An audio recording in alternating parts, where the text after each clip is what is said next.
Hello everyone, in this video I am going to discuss important topics of digital electronics for electrical student, 4th sem electrical student।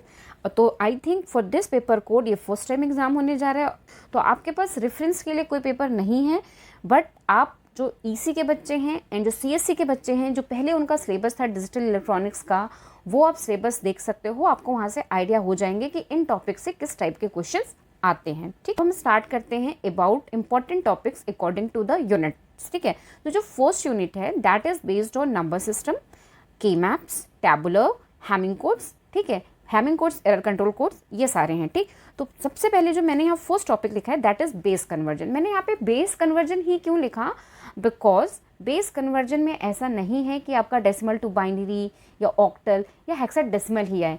कोई भी base conversion हो सकता है, even in चारों के अलावा भी कोई भी बेस हो सकता है। फॉर एग्जांपल बेस 5 भी हो सकता है, बेस 6 भी हो सकता है, कोई भी हो सकता है। मीन्स कि आपको बेस कन्वर्जन बहुत अच्छे से आना चाहिए। ठीक, एंड सेकेंड थिंग कि ऐसा नहीं है कि इसका क्वेश्चन सिर्फ 2 मार्क्स का है, इसकी पॉसिबिलिटी आपके 10 मार्क्स में भी हो सकती है। तो ऐसा होगा कि उस 10 मार्क्स के क्वेश्चन में कई पार्ट्स होंगे। ठीक है, तो दिस इज मोस्ट इंपॉर्टेंट कि ये आपका आने के चांसेस होते हैं। नाउ बेस फाइंडिंग 2 मार्क्स में तो आते ही हैं। ठीक है, तो this is important. Base finding का मीन्स है आपको एक नंबर सिस्टम में इक्वेशन दे रखी होगी और पूछेगा कि ये नंबर सिस्टम आपका किस बेस में है। ठीक है, नाउ नेक्स्ट आता है, नेक्स्ट टॉपिक जो है आपका अर्थमेटिक, साइंड नंबर अर्थमेटिक। तो जब साइन नंबर अर्थमेटिक की बात आएगी, मीन्स कि इन दिस केस आपका आएगा सब्ट्रैक्शन परफॉर्म करना, आइदर यूजिंग 1's कॉम्प्लीमेंट और 2's कॉम्प्लीमेंट अगर आपके बाइनरी नंबर्स हैं, और यूजिंग 9's कॉम्प्लीमेंट और 10's कॉम्प्लीमेंट इफ आपके नंबर इन डेसिमल है। ठीक है, और ऐसा भी हो सकता है कि आपके नंबर डेसिमल में है एंड उसका पूछ ले 1's and 2's complement. In that case आपने डेसिमल नंबर को पहले बाइनरी में कन्वर्ट करना है, फिर जैसे आप करते हो 1's and 2's कॉम्प्लीमेंट का यूज करते अर्थमेटिक ऑपरेशन जो एडिशन का है या सब्ट्रैक्शन का, वैसे ही परफॉर्म करोगे। ठीक है, तो ये आपके 2 मार्क्स के भी क्वेश्चंस हो सकते हैं, 10 मार्क्स में भी आ सकते हैं। Now this is most important, Hamming code word. तो इसके लिए तो मैं ज़रूर कहूँगी कि आप प्रीवियस ईयर के क्वेश्चंस ज़रूर करके जाएं, सो दैट कि आपको आइडिया हो जाए कि किस तरह के क्वेश्चंस आते हैं। इसमें जनरली आपका क्वेश्चन आएगा आइदर आपका रिसीवर एंड का होगा और ट्रांसमीटर एंड का, एक मैसेज दे रखा होगा और आपका उसको हैमिंग कोड वर्ड जनरेट करना होगा। ठीक है, और अगर आपका रिसीविंग एंड का होगा तो हो सकता है आपको क्वेश्चन को बहुत केयरफुली रीड करना है, क्योंकि बच्चे मोस्ट ऑफ द टाइम ये गड़बड़ कर जाते हैं कि वो हैमिंग कोड देखते हैं, डेटा सीक्वेंस देते हैं और वो उसका जनरेशन कर देते हैं। तो ऐसा नहीं है, आपने क्वेश्चन को बहुत केयरफुली रीड करना है कि they are asking for transmitted code word और रिसीव डेटा। ठीक है, in case of receive data आपको हैमिंग कोड वर्ड गिवन होगा, आपको चेक बिट्स फाइंड आउट करके करेक्ट मैसेज फाइंड आउट करना होगा। ठीक है, और अगर आपको कोड वर्ड जनरेट करना है, इन दैट केस आपको इनपुट डेटा गिवन होगा और आपको पैरिटी बिट्स फाइंड आउट करके हैमिंग कोड जनरेट करना होगा। तो इन दिस केस आपने क्वेश्चन को बहुत केयरफुली रीड करना है, क्योंकि वहाँ पे इवन पैरिटी और ऑर्डर पैरिटी का भी चक्कर होता है। तो आपने बहुत केयरफुली रीड करना है कि आपका जो कोड वर्ड पूछा है वो विथ इवन पैरिटी पूछा है, ऑर्डर पैरिटी पूछा है, और इसके जनरली जो क्वेश्चन आते हैं वो आपके 10 मार्क्स के आते हैं। ठीक है, नाउ अब आते हैं हम की मैप पे। तो की मैप में हमारा क्या है, आपका की मैप तो आना ही आना है, ये तो श्योर है। देख सकते हो प्रीवियस ईयर के पेपर्स को। ठीक है, अब आपने के मैप जब आप करो तो आपको क्या है, जनरली बच्चे क्या करते हैं, मीन टर्म्स वाले का आइडिया होता है कि एक फंक्शन गिवन है, उनमें मीन टर्म्स गिवन है, उन्हें प्लॉट किया एंड उनको सिंप्लीफाई किया। बट बी प्रिपेयर, आप कई पेपर देखोगे, इवन लास्ट सेमेस्टर का फर्स्ट ईयर का भी पेपर देखोगे, तो उसमें एक बूलियन एक्सप्रेशन दे रखा है और उसको के मैप से सिंप्लीफाई करना है। मीन्स कि अगर आप के मैप कर रहे हो तो आपको हर तरीके का क्वेश्चन सॉल्व करने आना चाहिए, चाहे सॉप हो, चाहे पॉस हो, with don't care, without don't care, with min terms, without min terms, min की for Boolean expression as well. ठीक है, और इसमें आपका 5 वेरिएबल तक है, तो मोस्ट प्रोबेबली चांसेस हैं आपका 4 या 5 वेरिएबल आएगा। और प्लीज़ रिमेंबर कि अगर आपका 4 या 5 वेरिएबल आएगा तो आफ्टर सिंप्लीफिकेशन आपका जो सर्किट होगा वो भी आपको वो बोलेंगे either implement using basic gates और नैंड और नॉर, तो आपको इम्प्लीमेंटेशन भी आनी चाहिए। ठीक है, नाउ नेक्स्ट टेबुलर में क्या है, टेबुलर आपके जनरली चांसेस होते हैं 4 या 5 वेरिएबल आएगा और ये की मैप के साथ ऑप्शन में आता है, बट ऐसा नहीं है कि ज़रूर से ही ऑप्शन में आए, तो आप उसके अकॉर्डिंगली आप तैयार रखें। ठीक है, नाउ तो this is all about unit 1। Unit 2, ठीक है। अब यूनिट 2 में बहुत सारे क्वेश्चंस बनते हैं बिकॉज इसमें बहुत सारे टॉपिक्स हैं, ठीक है, और ये आपको क्या तो बहुत लेंदी यूनिट कही जा सकती है, ठीक है। तो अब जो हमारी यूनिट 2 है that is basically combinational circuits. Combinational circuit, तो मैंने जो क्वेश्चन लिखा है first, difference between sequential and combinational circuit, तो ये आपका 2 मार्क्स में आ सकता है। यूनिट 2 में भी कवर हो सकता है और यूनिट 3 में भी। मोस्टली ये यूनिट 3 में कवर होगा बिकॉज हम कॉम्बिनेशनल सर्किट्स को यूनिट 2 में पढ़ेंगे और 3 में हम सिक्वेंशियल सर्किट पढ़ेंगे, तो दोनों का जो डिफरेंस होगा वो जनरली आपका यूनिट 3 में पूछा जाएगा, ठीक है। But this is important at least for 2 marks, तो है ही इंपॉर्टेंट, ठीक। नाउ नेक्स्ट आता है आपका next topic is binary adder. अब बाइनरी एडर के डायरेक्ट क्वेश्चन बनते हैं यहाँ पर, आपका फुल एडर बनता है, फिर full adder using NAND gate बनता है, ठीक है। अब वो आपका यूनिट, ठीक है, फुल एडर आपका यूजिंग नैंड गेट बनता है, फिर आपका आता है 4 बिट पैरेलल एडर बन सकता है, 4 बिट पैरेलल सब्ट्रैक्टर बन सकता है। तो ये क्वेश्चंस जो हैं topics, 4 bit parallel adder, 4 bit subtractor, 4 bit adder subtractor, ये आपको टॉपिक छोड़ के जाने ही नहीं है, ये आपको आने चाहिए, ठीक है। और डायग्राम बहुत neat and clean and perfectly बने होने चाहिए, ठीक है, एंड उसकी वैल्यूज भी प्रॉपर लिखी होनी चाहिए, ठीक। Now second most important topic is BCD adder. ये कई बार आता है डेसिमल एडर के नाम से, तो ये भी आता है, फ्रीक्वेंटली आता है क्वेश्चन, तो आप, ठीक। नाउ नेक्स्ट आता है मल्टीप्लायर। तो मल्टीप्लायर जो था इसी के सिलेबस में नहीं था, नहीं आया, तो ये आप मत कहना कि वो आता ही नहीं है, वो इसी के सिलेबस में नहीं था, बट इलेक्ट्रिकल के सिलेबस में है। तो ये जनरली आपका है तो 2x2 बिट मल्टीप्लायर या 2x3 बिट मल्टीप्लायर आता है, तो आप इसके लिए प्रिपेयर रहना। एंड नेक्स्ट क्वेश्चन है आपका magnitude comparator. Again magnitude comparator में बहुत सारे क्वेश्चंस बचते हैं। जनरली आप अगर प्रीवियस ईयर के पेपर्स उठा के देखो तो आपका 2 बिट का होता है, 3 बिट का होता है और 4 बिट का होता है। बट अगर आपने इसी का इस बार का पेपर देखा हो तो उनका आया था 1 बिट का, ठीक है। तो आप जब पढ़ रहे हो तो उसको रटो नहीं, उसको समझो, उसके एक्सप्रेशन याद करो, सो दैट कि आप कोई भी मैग्नीट्यूड कंपैरेटर बना सको, बिकॉज बिट्स के अकॉर्डिंगली एक्सप्रेशन में चेंज होते हैं, प्रोडक्ट टर्म्स इंक्रीज हो जाते हैं, बाकी कुछ नहीं होता है, सब सेम ही होता है, ठीक है। तो आपने ये टॉपिक समझना है और इसके भी आने के चांसेस होते हैं, ठीक है, मोस्टली होते हैं, ठीक है। नाउ अब आता है मक्स। मक्स का क्या है, आइदर अगर आपको समझ में आ गया तो बहुत अच्छी बात है, बिकॉज इससे बहुत सारे क्वेश्चन बनते हैं, इससे कई बार 2 मार्क्स के क्वेश्चंस आते हैं जिसमें आपको मक्स से मक्स इंप्लीमेंट करना होता है। कभी भी ये नहीं पूछेगा कि व्हाट इज मल्टीप्लेक्सर। हाँ, अगर पेपर बहुत इजी है तो ये भी आ सकता है कि व्हाट इज मल्टीप्लेक्सर, या पर्टिकुलर कोई स्पेसिफिक मल्टीप्लेक्सर लिखा होगा लाइक 4:1 या 8:1, इसको आप एक्सप्लेन करो। इन दैट केस आपने ब्लॉक डायग्राम बनाना है, उसका सिंबल बनाना है, बेसिक गेट्स का यूज़ करके बनाना है, उसकी ट्रुथ टेबल बतानी है। बट जो क्वेश्चंस जनरली आते हैं वो क्या होते हैं कि मक्स से मक्स को इम्प्लीमेंट करना। फॉर एग्जांपल मैंने यहाँ पे लिखा है कि इम्प्लीमेंट 4:1 मक्स यूजिंग 2:1 मक्स, मीन्स कि आपके पास जो मल्टीप्लेक्सर है वो 2:1 का है और आपको जो बनाना है वो कौन सा बनाना है, वो 4:1 का बनाना है, ठीक। नाउ अब यहाँ पे क्वेश्चन ये भी आ सकता है कि आपको एक बूलियन एक्सप्रेशन दे रखा हो, सॉप का फंक्शन दे रखा हो और उसको कहे कि उसको इम्प्लीमेंट करो यूजिंग मल्टीप्लेक्सर। फॉर एग्जांपल अगर 4 वेरिएबल का सॉप का फंक्शन दे रखा है तो उसको वो बोल सकते हैं कि आइदर इम्प्लीमेंट यूजिंग 8:1 और यूजिंग 4:1। तो मैं ये नहीं कहूँगी कि आप बहुत सारे क्वेश्चन करो, आप एक ही क्वेश्चन लो और उसको ही आप सॉल्व कर लो यूजिंग 8:1, यूजिंग 16:1 और यूजिंग 2:1, 4:1। आप एक ही क्वेश्चन को सब तरीके से सॉल्व कर दो ताकि आपको क्लियर हो जाए, ठीक। नाउ नेक्स्ट है अब एनकोडर। एनकोडर में जनरली आपका प्रायोरिटी इनकोडर ही आता है और वो जो इनकोडर होता है आपका 4:2 इनकोडर ही होता है, 4:2 का प्रायोरिटी इनकोडर। तो this is most important topic.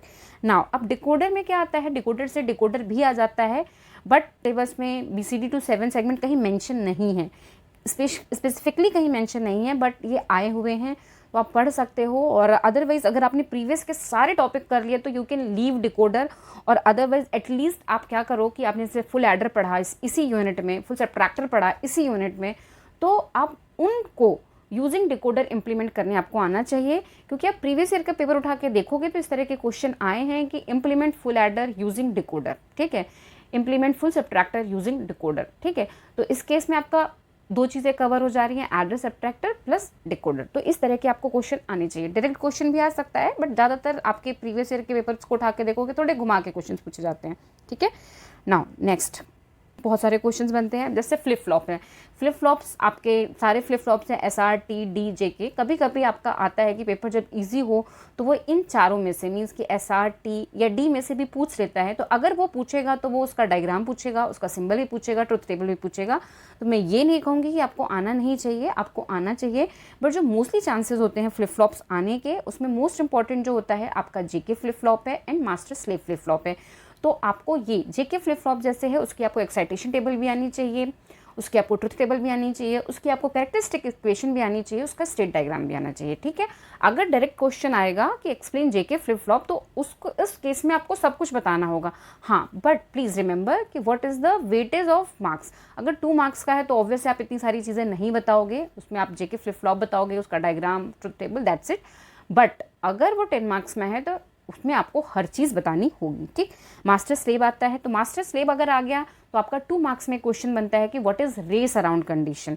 और अगर यही क्वेश्चन उठा के 10 मार्क्स में आता है तो वो पूछ लेता है कि what is race around condition, how we resolve this problem, ठीक है। और इन दैट केस फिर उसमें पूछ लेता है एडिशनल की explain master slab flip flop. अब मास्टर स्लेब फ्लिप फ्लॉप आपका जेके से भी हो सकता है, एसआर से भी हो सकता है, मोस्टली आपका जेके से आता है, या कुछ भी मेंशन नहीं होता, जस्ट पूछा होता है कि मास्टर स्लेब फ्लिप फ्लॉप, ठीक है।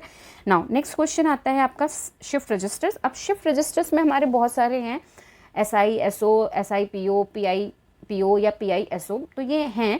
बट जनरली इसमें से जो क्वेश्चन आते हैं वो एसआई एसओ से आता है कि उन्होंने पर्टिकुलर एक बिट स्ट्रीम दे दी और उसके बाद पूछेगा कि आफ्टर 4 या 5 clock pulse what is the value of these register, ठीक है।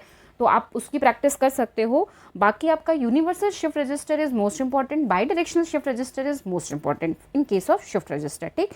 नाउ अब आते हैं हम काउंटर पे। तो काउंटर में हमारे ring counter and Johnson counter दोनों ही इंपॉर्टेंट हैं। ये आप देखोगे कई बार रिपीट हुए हैं, कभी कभी दोनों ही पूछ लेता है, एटलीस्ट एक तो पूछ ही लेता है, ठीक है। तो अब आपका इनके क्वेश्चन 2 मार्क्स में भी आ सकते हैं और 10 मार्क्स में भी आ सकते हैं। अगर 10 मार्क्स में आएंगे तो कोई एक नहीं होगा, अगर रिंग होगा तो जॉनसन भी होगा, या कुछ और भी क्वेश्चन इसके साथ एडिशनल हो सकता है, ठीक। अब काउंटर एक अपने आप में बहुत बड़ा टॉपिक है, बहुत सारे काउंटर्स बनते हैं, तो आप सारे काउंटर्स तो प्रैक्टिस नहीं कर सकते, आपका कॉन्सेप्ट क्लियर होना चाहिए। तो आपने प्रैक्टिस करना है मॉडुलस एन काउंटर बनाने का।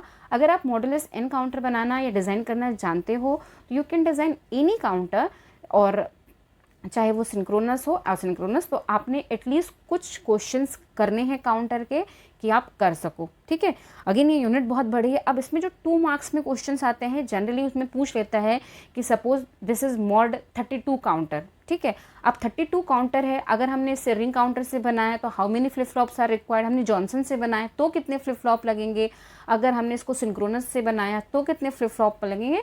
तो इस तरह के क्वेश्चन 2 मार्क्स में आते हैं, तो बी प्रिपेयर फॉर दिस, ठीक है। तो this is all about unit 3। Remaining आप क्या कर सकते हो, अगर आप काउंटर्स में, काउंटर एक्चुअली बहुत हैं, तो एटलीस्ट आप प्रीवियस ईयर के पेपर्स के जो काउंटर्स हैं वो आप प्रैक्टिस करके जाओ, तो आपकी एक प्रैक्टिस भी हो जाएगी और हो सकता है कि उनमें से ही कोई आ जाए, ठीक है। और अगर उनमें से नहीं आया तो आप ऑलरेडी आप इतनी प्रैक्टिस कर चुके होगे कि कोई भी काउंटर आएगा तो आप बना सकते हो। Next is unit 4। यूनिट 4 जो है ये इलेक्ट्रॉनिक्स के सिलेबस में इस बार नहीं था, ठीक है। बट आप प्रीवियस ईयर के पेपर्स देखोगे तो उनके प्रीवियस ईयर्स के पेपर्स में मिलेगा, मीन्स कि आपको बहुत पुराना पेपर जाके चेक करना पड़ेगा। तो एनालिसिस के क्वेश्चंस आपके आते हैं, स्टेट रिडक्शन के आते हैं। स्टेट रिडक्शन के क्वेश्चन समटाइम्स क्या होता है, स्टेट डायग्राम गिवन होती है, बस उसको रिड्यूस करना होता है। और समटाइम्स क्या होता है, आफ्टर रिडक्शन आपको सर्किट भी ड्रॉ करनी है, मीन्स कि आपने रिडक्शन किया, देन उसके बाद उसकी ट्रुथ टेबल फॉर्म की, देन आपने उसका के मैप बनाया और उसके बाद आपने सर्किट बनाई, ठीक। और एनालिसिस के केस में क्या है, आपका उल्टा चलता है, आपका डायग्राम गिवन होगा, आपको इक्वेशन फाइंड आउट करनी होगी, देन आपको उसकी ट्रुथ टेबल बनानी होगी, स्टेट डायग्राम बनाना होगा, तो ये आपके एनालिसिस के होंगे। आपका इसमें जो नेक्स्ट है important, that is hazards. Hazards आपके 2 मार्क्स में भी आ सकते हैं। What is hazard and how we make hazard free circuit, ठीक है। तो उसमें आप मॉरिस मैनो का एग्जाम्पल है वो लेके चल सकते हो, या आपसे क्वेश्चन पूछा जा सकता है कि what is static 1 hazard, what is static 0 hazard, तो ये आपने आने चाहिए, ठीक। अब आपका एक और टॉपिक है इसमें कि रिडक्शन, तो ये मर्जर वाला भी आ सकता है कि फ्लो आपकी स्टेट टेबल पूछ ले, फ्लो टेबल पूछ ले, आपका रिडक्शन पूछ ले बाय यूजिंग मर्जर टेबल, ठीक है। तो एटलीस्ट 1 क्वेश्चन आपने करने हैं, इसमें आपका कोई भी स्पेसिफिक नहीं है। Again this unit demands practice, at least आपने एक रिडक्शन का करना है, एक एनालिसिस का करना है, एक ये आपका रेस फ्री वाला सर्किट जो आप बनाओगे, फ्लो टेबल को कैसे रिड्यूस करते हैं by using merging table, by using graphical table, दोनों से कर सकते हो। और हजार्ड्स एक थ्योरी पार्ट है और आने के चांसेस हैं, ये 2 मार्क्स या 10 मार्क्स में आ सकता है। Unit 5 again this is common for EC student as well as for electrical student. Characteristics जो होती हैं, कैरेक्टरिस्टिक्स से आपसे क्वेश्चन 2 मार्क्स के बहुत बनते हैं, पूछ लेता है कि what is noise margin, what is fan in, what is fan out, ये सारी चीज़ें पूछ लेता है। तो आपने कुल मिला जुला के जितनी भी कैरेक्टरिस्टिक्स होती हैं, प्रोपेगेशन डिले एंड ऑल, जो मैंने 3-4 नाम लिए, वो आपने सारे पढ़ के जाने हैं, क्योंकि 2 मार्क्स में कुछ भी आ सकता है, ये आने के चांसेस होते भी हैं, ठीक है। नाउ अब आते हैं, अगर हम सर्किट्स के तो डायरेक्ट क्वेश्चंस आ सकते हैं जो जनरली आते हैं आपके टीटीएल और ईसीएल या सीमॉस आते हैं, ठीक है। डीटीएल भी थोड़ा कम आता है, but DTL is also important, because अगर आप डीटीएल पढ़ोगे तभी आपको टीटीएल समझ में आएगा, बिकॉज डीटीएल से टीटीएल बना है, ठीक है। तो आपने डीटीएल पढ़ा तो आपने टीटीएल पढ़ा। अब टीटीएल में आपके नॉर गेट भी है, नैंड गेट भी है, तो आपने ये जो हैं इनकी सर्किटरी बहुत अच्छे से करनी है, बहुत अच्छे से इनके सर्किट डायग्राम ड्रॉ करने हैं, और इफ़ पॉसिबल तो इनकी जो थ्योरी है आप एक टेबल के फॉर्म में समराइज़ करें कि कब आपका कौन सा ट्रांजिस्टर ऑन होगा, ये आपका जो सर्किट है किस गेट की तरह वर्क करता है, उसकी ट्रुथ टेबल से आप जब टेबल में समराइज़ करोगे तो आपकी ट्रुथ टेबल वेरीफाई हो जाएगी वहाँ पर। तो जब आप समराइज़ करोगे तो वो बहुत अच्छे से दिखेगा कि आपने सही से किया है, और इफ़ पॉसिबल तो आप वोल्टेज के वैल्यूज़ भी बता दो कि कब कौन सा ट्रांजिस्टर ऑफ हो रहा है, और अगर ऑफ हो रहा है तो क्यों हो रहा है, या किस ट्रांजिस्टर, ठीक है। ये सारी चीज़ें आपने करनी है, ठीक है। तो इसमें आपका TTL, ECL and CMOS all are important. CMOS के केस में आपने इन्वर्टर भी करना है, नैंड गेट भी करना है, और नॉर गेट भी करना है। कभी कभी ये तीनों ही पूछ लेता है, कभी कभी जैसे आप इसी का पेपर लास्ट ईयर का उठा के देखोगे तो उसमें तीनों चीज़ें ही पूछ ली थी, ठीक। हाँ, वन टॉपिक लेफ्ट की इसमें मैंने आपको ये नहीं बताया, इन्वर्टर यहाँ मेंशन नहीं किया है, बट बीजेटी का यूज़ करके इन्वर्टर आपका 2 मार्क्स का क्वेश्चन बनता है, कई बार वो पूछ लिया जाता है, ठीक है। अब आते हैं हम पीएलडीज पे। तो पीएलडीज पे कई बार तो आता है कि what is the difference between PAL and PLA या पीरोम, किसी से भी डिफरेंस पूछ सकता है।